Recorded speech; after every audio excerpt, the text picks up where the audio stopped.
Hi hello ನಮಸ್ತೆ ವೀಕ್ಷಕರೇ.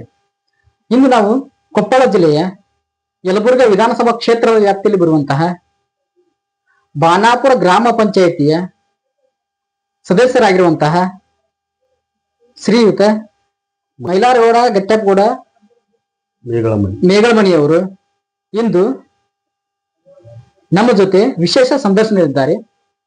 Connect India ಮಾಧ್ಯಮದ ಗ್ರೂಪ್ ವತಿಯಿಂದ ಈ ಸಂದರ್ಶನದ ವಿಶೇಷತೆ ಮೂಲ ಉದ್ದೇಶ ಏನಪ್ಪಾ ಅಂತಂದ್ರೆ ಮುಂಬರುವಂತಹ ಜಿಲ್ಲಾ ಪಂಚಾಯತ, ತಾಲೂಕು ಪಂಚಾಯತಿ ಮತ್ತು ಗ್ರಾಮ ಪಂಚಾಯತಿ ಚುನಾವಣೆಯ ಒಂದು ಗ್ರೌಂಡ್ ರಿಪೋರ್ಟ್ ಅನ್ನ ಮಾಡ್ತಾ ಇದ್ದೀನಿ. ಹೀಗಾಗಿ 2028ಕ್ಕೆ ಬರುವಂತಹ ವಿಧಾನಸಭಾ ಕ್ಷೇತ್ರದ ಒಂದು ಗ್ರೌಂಡ್ ರಿಪೋರ್ಟ್ ಕೂಡ ಮಾಡ್ತಾ ಇದ್ದೀವಿ. ಈ ಗ್ರೌಂಡ್ ರಿಪೋರ್ಟ್ ನಲ್ಲಿ ಒಂದು ಬಾನಾಪುರ ಗ್ರಾಮ ಪಂಚಾಯತಿಯ ಸದಸ್ಯರಿಂದ ನಮ್ಮ ಜೊತೆ ಇದ್ದಾರೆ. ಈ ಸಂದರ್ಶನದಲ್ಲಿ ಗ್ರಾಮ ಪಂಚಾಯತ್ ಡೆವಲಪ್ಮೆಂಟ್ ಆಗಿರ್ಬೋದು, ಗ್ರಾಮದ ಡೆವಲಪ್ಮೆಂಟ್ ಆಗಿರ್ಬೋದು ಮತ್ತು ಅಭಿವೃದ್ಧಿ ಬಗ್ಗೆ ಆಗಿರ್ಬೋದು, ಈ ಎಲ್ಲ ವಿಷಯ ಚರ್ಚೆಗಳನ್ನ ಅವರಿಂದಲೇ ಕೇಳಿ ತಿಳಿದುಕೊಳ್ಳೋಣ. ಬನ್ನಿ ವೀಕ್ಷಕರೇ. ಸರ್ ನಮಸ್ತೆ. ನಮಸ್ಕಾರ ಸರ್. ನಿಮ್ಮ ಮಾತು ಪ್ರಾರಂಭ ಮಾಡೋಕ್ಕಿಂತ ಮುಂಚೆ ಸರ್ ತಮ್ಮ ಕಿರು ಪರಿಚಯ ಸರ್. ನನ್ನ ಹೆಸರು ಸರ್ ಮೈಲಾರಗೌಡ ಗಟ್ಟಪ್ಪಗೌಡ ಮೇಗಳಮಣಿ ಅಂತ, ಗ್ರಾಮ ಪಂಚಾಯತಿ ಬಾನಾಪುರ ಗ್ರಾಮ ಪಂಚಾಯತಿ ಸದಸ್ಯ. ಸರ್ ತಾವು ಬಾನಾಪುರ ಗ್ರಾಮ ಪಂಚಾಯತಿ ಸದಸ್ಯರು. ಸರ್ ತಾವು ಇವಾಗ ಇರುವಂತ ಕೋಮಲಾಪುರ. ಸರಿ ಸರ್, ಇವಾಗ ಕೋಮಲಾಪುರ. ಸರ್ ತಾವು ರಾಜಕೀಯಕ್ಕೆ ಬರೋಕ್ಕಿಂತ ಮುಂಚೆ ಸರ್ ತಾವು ಎಲ್ಲಿಂದ ಹೇಗೆ ರಾಜಕೀಯಕ್ಕೆ ಬಂದ್ರಿ ಸರ್? ನಾನು ಫಸ್ಟ್ ಆಗಿ ಇದು KVಯಲ್ಲಿ ಕೆಲಸ ಮಾಡ್ತಾರೆ, ಕಾಂಟ್ರಾಕ್ಟ್ ಕೆಲಸ ಮಾಡ್ತಿದ್ವಿ. ಆದ ನಂತರ ಈಗ ನಾವು 4 ಜನ ಸರ್, ನನ್ನ ತಮ್ಮ 4 ಜನ. ನಮ್ದು ಮ್ಯಾರೇಜ್ ಆದ್ಮೇಲೆ ನಮ್ಮ ಅಂತಮ್ಮಗಳೆಲ್ಲ ಡಿವೈಡ್ ಆದ್ಮೇಲೆ ನಾನು ಊರಿಗೆ ಬರ್ಬೇಕಾದ ಸರ್. ಊರಿಗೆ ಬಂದ ಮೇಲೆ ಇಲ್ಲಿ ಸಮಾಜ ಸೇವೆ ಅಂತಂದು ಊರಲ್ಲಿ ಮಾಡ್ತೀವಿ ಸರ್. ಈ ದೇವಸ್ಥಾನದ ಅದಾತು ಯಾವ್ದೋ ಒಂದು ಸಮಾಜ ಸೇವೆ ಮಾಡ್ತೀವಿ ಸರ್. ಮಾಡಿದ್ಮೇಲೆ ನಮ್ಮ ಸಿಸ್ಟರ್ ಒಂದು ಇದಕ್ಕೆ ನಿಂತರು ಸರ್, ಎಲೆಕ್ಷನ್ ನಿಂತಾಗ ಅವಾಗ ನಮ್ಮ ಸಿಸ್ಟರ್ ಸೋದ್ರು ಸರ್. ಸೋತ ಮೇಲೆ ಜನರು ಏನಂದ್ರು, ಇಲ್ಲಪ್ಪ ನೀನ್ ನಿಲ್ಲು, ಹೆಣ್ಮಕ್ಳು ಬೇಡ ನೀವು ನಿಲ್ರಿ ಅಂತ ಹೇಳಿದ್ರು ಸರ್. ಆ ಕಾರಣ ನಾವು ನಿಂತೀವಿ ಸರ್. ಆ ಟೈಮ್ನ ಅವಾಗನ ಸೋತೀವಿ ಸರ್. ಸೋತ ಮೇಲೆ ನಾವು ಸೋತರು ಕೂಡ ಯಾವ್ದು ಸಮಾಜ ಸೇವೆ ಅಂತ ಬಿಟ್ಟಿಲ್ಲ ಸರ್. ಎಲ್ಲ ದೇವಸ್ಥಾನದ ಯಾವ್ದಾದ್ರು ಊರ ಸೇವೆ ಅಂತ ಮಾಡ್ತಾ ಇದ್ದೀವಿ ಸರ್. ಆ ನಂತರ ಮೊನ್ನೆ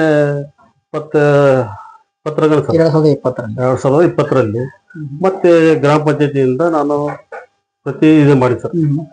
ಮಾಡಿದ್ಮೇಲೆ ಜನರು ಇಲ್ಲಪ್ಪ ನಿಲ್ಲು, ಅದಕ್ಕೇನೈತಿ, ನೀವು 2 ಸಲ ಸೋತೀರ, ಇನ್ನೊಂದ್ಸಲ ನಿಲ್ರಿ, ನಿಮ್ಮದು ಆರಿಸ್ಕೊಂಬತ್ತಂತ ಆರಿಸ್ಕೊಂಬಂದ ಸರ್. ತಾವು 2020ರಿಂದ ಇಲ್ಲಿವರೆಗೆ ತಾವು ಗ್ರಾಮ ಪಂಚಾಯತ್ ಕೆಲಸ ಮಾಡ್ತಾ ಇದ್ದೀರಿ.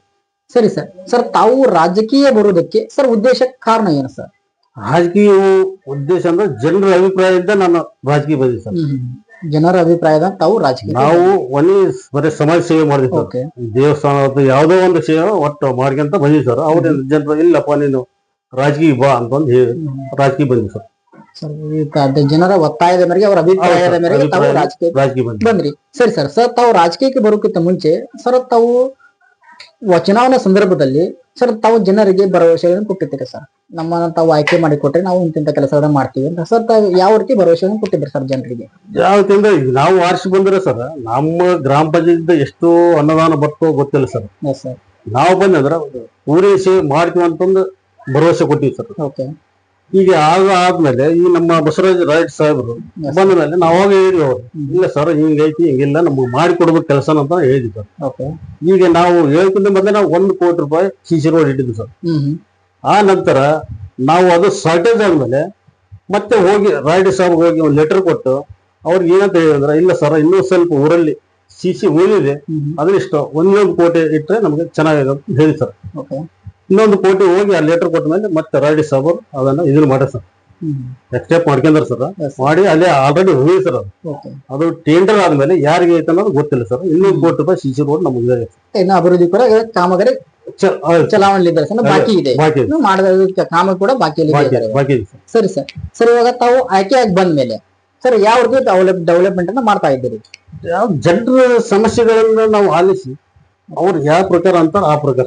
ನಮ್ಗೆ ರಸ್ತೆ ಬೇಕು, ರಸ್ತೆ ಬೇಕಂದ್ರೆ ರಸ್ತೆ ಮಾಡು. ಇಲ್ಲಪ್ಪ ನಮ್ಮ ಮನೆಯಲ್ಲಿ CC ಇಲ್ಲ, CC ಅಂದ್ರೆ CC ಮಾಡ್ಸೋದು. ಒಟ್ಟು ಜನರು ಏನ್ ಹೇಳ್ತಾರೋ ಆ ತರ ನಾವು ಇದು ಮಾಡ್ತೀವಿ ಸರ್. ಜನರ ಬಯಕೆ ತಕ್ಕಾಗಿ ಹೌದು ಸರ್. ತಾವು ಅವರ ಬಯಕೆ ಈ ಜನರು ನಾವು ಆರಿಸಿದ್ರೆ ಸರ್ ಜನರಿಗೆ ಸರ್ ಜನರು ಏನಾದ್ರು ಇವತ್ತು ಹೇಳಿದ್ರು ಕೂಡ ಮತ್ತೆ ಅವ್ರಿಗೆ ಇಲ್ಲ ಅನ್ನಕ್ಕಾಗಲ್ಲ. ಮತ್ತಿಲ್ಲದ್ರೆ ಒಂದು ಹೇಳದೇ ಇಲ್ಲ ಅಂದ್ರೆ ಆಯ್ತಪ್ಪ ಮಾಡೋಣ. ಓಕೆ ಸರಿ ಸರ್. ಸರ್ ಈಗ ತಮ್ಮ ಗ್ರಾಮ ವ್ಯಾಪ್ತಿಯಲ್ಲಿ ತಮ್ಮ ವಾರ್ಡ್ದಲ್ಲಿ ಸರ್ ನೀರಿನ ವ್ಯವಸ್ಥೆ ಯಾವ ತರ ಇದೆ ಸರ್? ನಮಗೆ ಕುಡಿಯುವ ನೀರಾಗಿರ್ಬೋದು, ಬಳಸಲಿಕ್ಕೆ ಆಗಿರ್ಬೋದು ಸರ್, ಯಾವ ರೀತಿ ಇದೆ ಸರ್? ನಮಗೆ ನೀರಿನ ವ್ಯವಸ್ಥೆ ಚೆನ್ನಾಗಿದೆ ಇವಾಗ. ಯಾಕಂದ್ರೆ ಬೇಸಿಗೆಯಲ್ಲಿ ನಮ್ಗೆ ಒಂದ್ ಸ್ವಲ್ಪ ನೀರಿನ ಟ್ರಬಲ್ ಆಗ್ತದೆ. ಓಕೆ ಯಾಕಂದ್ರೆ ಬೋರ್ವೆಲ್ ನೀರು ಕಡಿಮೆ ಆಗ್ಬಿಡುತ್ತೆ. ಒಂದು ಮಳೆಯಾಗಿ ಒಂದ್ಸಲ ಹಳ್ಳ ಬಂದ್ರೆ ನೀರು ಚೆನ್ನಾಗಿರುತ್ತೆ. ಓಕೆ ನೀರಿಂದ ಏನು ಕೊರತೆ ಇಲ್ಲ ಸರ್.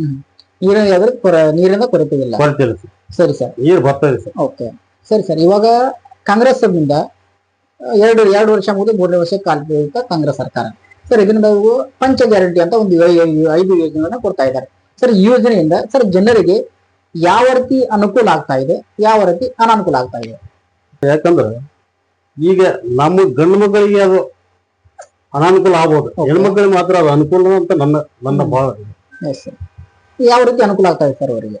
ಈಗ ಯಾವ್ದೋ ತರ ಒಂದು ಗೃಹ ಲಕ್ಷ್ಮಿ ಇರ್ಬೋದು, ಗೃಹಲಕ್ಷ್ಮಿ, ಕರೆಂಟ್ ಇಂದ ಇರ್ಬೋದು, ಬಸ್ ಚಾರ್ಜ್, ಹೆಣ್ಮಕ್ಳಿಗೆ ದೂರ ಶಕ್ತಿ ಯೋಜನೆ ಹೋಗಿ ಹೋಗಿ ನೋಡ್ಕೊಂಬರಕ್ ಆಗಲ್ಲ ಸರ್. ಓಕೆ ಈ ನನ್ನ ಸ್ವಂತ ದುಡ್ಡು ಹಾಕಿ ನಾನು ಹೋಗಿ ನೋಡ್ಕೊಂಬರಕಂದ್ರೆ ಆಗಲ್ಲ ಸರ್. ಇವತ್ತು ನಾವು ಇಲ್ಲಿ ಮನೆಯಲ್ಲಿ ಏನೋ ಒಂದು ಮಾಡ್ಕೊಂಡು ಹೋಗಿ ಆರಾಮ್ ಟಿಕೆಟ್ ಇಲ್ಲ ಅಂದ್ರೆ ಇವತ್ತು ದುಡ್ಡು ಇಲ್ಲ ಅಂದ್ರೆ ಹೋಗಿ ನೋಡ್ಕೊಂಬರಕ್ ಆಗ್ತದೆ. Yes sir. ಹೆಣ್ಮಕ್ಳಿಗೆ ಒಂದು ಅನುಕೂಲ ಆಗಿದೆ. ಓಕೆ ಕರೆಂಟ್ ಇಲ್ಲ ಸರ್. ನಂದು 300-400 ಬರೋದು, 400 ಬರೋದು, ಇವಾಗ 100 ರೂಪಾಯಿ ಬರೋದು. ಓಕೆ ಈ ಗೌರ್ಮೆಂಟ್ ಎಷ್ಟು ಕೊಟ್ಟಿದೆ ಅದ್ರ ಮೇಲೆ 100 ರೂಪಾಯಿ ಬರೋದು. ಅದಾಯ್ತು ಸರ್. ಈಗ ಮೊದ್ಲಾಗ ರೇಷನ್ 5 ಕೆಜಿ ಕೊಡೋದು, 5 ಕೆಜಿಲಿದ್ದ ಮತ್ತೊಂದು 5 ಕೆಜಿದು ಅಮೌಂಟ್ 175 ರೂಪಾಯಿ ಹಾಕೋದು. ಅದು ಜನರಿಗೆ ಅನುಕೂಲ ಆಗಿದೆ. Yes sir. ಈ ಗೃಹಲಕ್ಷ್ಮಿ ಹೆಣ್ಮಕ್ಳಿಗೆ ಅನುಕೂಲ ಆಗಿದೆ. ಈ ತರ ಪಂಚ ಗ್ಯಾರಂಟಿಗಳು ಯೋಜನೆ ಅನುಕೂಲ ಆಗಿದೆ ಸರ್ ಎಲ್ಲರಿಗೂ. ಪಂಚ ಗ್ಯಾರಂಟಿಯಿಂದ ಜನರಿಗೆ ಅನುಕೂಲ ಆಗಿದೆ ಅಂತ ತಾವು ಹೇಳ್ತಾ ಇದ್ದೀರಿ. ಸರಿ ಸರ್. ಸರಿ, ಇವಾಗ ಮತ್ತೆ ಚುನಾವಣೆ ಬಂತು. ಡಿಸೆಂಬರ್ಗೆ ಅವಧಿ ಮುಕ್ತಾಯ ಆಯಿತು. ಮತ್ತೆ ಜನವರಿ ಮತ್ತು ಫೆಬ್ರವರಿ ತಮ್ಮ ಚುನಾವಣೆ ಕೂಡ ಬಂತು. ಮತ್ತೆ 2028 ವಿಧಾನಸಭಾ ಕ್ಷೇತ್ರ ಚುನಾವಣೆ ಕೂಡ ಬಂತು. ಸರ್ ಈಗ ಸರ್ ಕೊನೆಯದಾಗಿ ತಾವು ಈಗ ಚುನಾವಣೆ ಬರ್ತಾ ಇರೋ ಸಂದರ್ಭದಲ್ಲಿ ಸರ್ ಜನರಿಗೆ ತಮ್ಮನ್ನ ಆಯ್ಕೆ ಮಾಡಿ ಕೊಟ್ಟಿರುವಂತಹ ಜನರಿಗೆ ಮುಂಬರುವಂತ ಚುನಾವಣೆಗೆ ಸರ್ ತಾವು ಏನ್ ಹೇಳಕ್ ಇಷ್ಟಪಡ್ತೀವಿ ಸರ್? ಮುಂದ್ ಬರುವಂತ ಚುನಾವಣೆ ಗ್ರಾಮ ಪಂಚಾಯತಿ ಆಗಿರ್ಬೋದು, ವಿಧಾನಸಭಾ ಆಗಿರ್ಬೋದು ಸರ್, ಅವ್ರಿಗೆ ನಾವೇನು ಕೊಡ್ತೀವಿ ಪಂಚ ಗ್ಯಾರಂಟಿ ಯೋಜನೆಗಳನ್ನ ನಾವು ಅನುಕೂಲ ಆದಂತ ಗ್ಯಾರಂಟಿಗಳನ್ನ ಅವ್ರಿಗೆ ಮನವರಿಕೆ ಮಾಡಿ ಆ ಎಲೆಕ್ಷನ್ ಅಲ್ಲಿ ನಾವು ಇದು ಮಾಡ್ತೀವಿ ಸರ್. ಈ ಗ್ರಾಮ ಪಂಚಾಯತಿ ಗ್ರಾಮ ಪಂಚಾಯತ್ ನಾವು ನಿಲ್ಲಬೇಕಂದ್ರೆ ಜನರ ಅಭಿಪ್ರಾಯ ಬೇಕು ಸರ್. ಅವ್ರ ಅಭಿಪ್ರಾಯ ಇದ್ರೆ ನಾವು ಇಲ್ಲ ಅಂದ್ರೆ ಬೇಡ. Okay sir. ಜನ ಈಗ ತಮಗೆ ತಾವೇ ನಿಲ್ಬೇಕು, ತಾವು ಮಾಡಿರುವಂತ ಕೆಲಸ ನೋಡಿ ತಾವೇ ನಿಲ್ಬೇಕು ಅಂತ ಅಂದ್ರೆ ಸರ್ ತಮ್ಮ ನಿಲುವು ಏನಾಗಬಹುದು? ಜನರು ನಿಲ್ಬೇಕಂದ್ರೆ ಅವ್ರ ಅಭಿಪ್ರಾಯ ತಿಳ್ಕೊಂಡು 4 ಜನರು ಸೇರಿಸಿ ನಾವು ಒಂದು ಮೀಟಿಂಗ್ ಮಾಡಿ ಹಿಂಗೈದಪ್ಪ ಹಿಂಗೆಲ್ಲ ಇನ್ನೊಬ್ರು ಯಾರು ನಿಲ್ತಾರಂದ್ರೆ ನಾವು ಅದಕ್ಕೆ ಅವಕಾಶ ಕೊಡಬಹುದು. ಓಕೆ. ಈ ಬರೇ ನಾನ್ ನಿಲ್ಲದಲ್ಲ, ಇನ್ನೊಬ್ರು ಯಾರು ನಿಲ್ತಂದ್ರೆ ಅವಾಗ ಅವಕಾಶ ಕೊಡೋಣ. ಅವರು ಇಲ್ಲ ಅಂದ್ಮೇಲೆ ಅವಾಗ ಅದು ಮುಂದೆ ನಿಮ್ ತೀರ್ಮಾನ ಹೆಂಗೆ ನನ್ನ ತೀರ್ಮಾನ. ಜನರ ತೀರ್ಮಾನದಲ್ಲಿ ತಾವು ಇವಾಗ ತಮ್ಮ ನಿಲುವು. ಹೌದು ಸರ್. ಈಗ ನಾನು ಒಬ್ಬನೇ ಅಲ್ಲಲ್ಲ ಸರ್, ಜನರು ಈಗ ತಾವು ಹೇಳ್ತಾರೆ ಪ್ರಕಾರ ಜನರ ನಿಲುವು ಜನ ನಿಲುವನ್ನ ಜನರ ಯಾರಿಗೆ ಅವಕಾಶ ಕೊಡ್ತಾರೆ ಅವ್ರಿಗೆ ಮಾಡುವಂತ ತಾವು ಹೇಳ್ತಾ ಇದ್ದೀವಿ. ಸರಿ ಸರ್, ಇಲ್ಲಿವರೆಗೂ ತಮ್ಮ ಅಮೂಲ್ಯವಾದ ಸಮಯವನ್ನು ನಮ್ಮ ಕನೆಕ್ಟ್ ಇಂಡಿಯಾ ಮಾಧ್ಯಮದಲ್ಲಿ ಹಂಚಿಕೊಂಡಿದ್ದಕ್ಕೆ ಸರ್ ತಮಗೆ ಧನ್ಯವಾದ.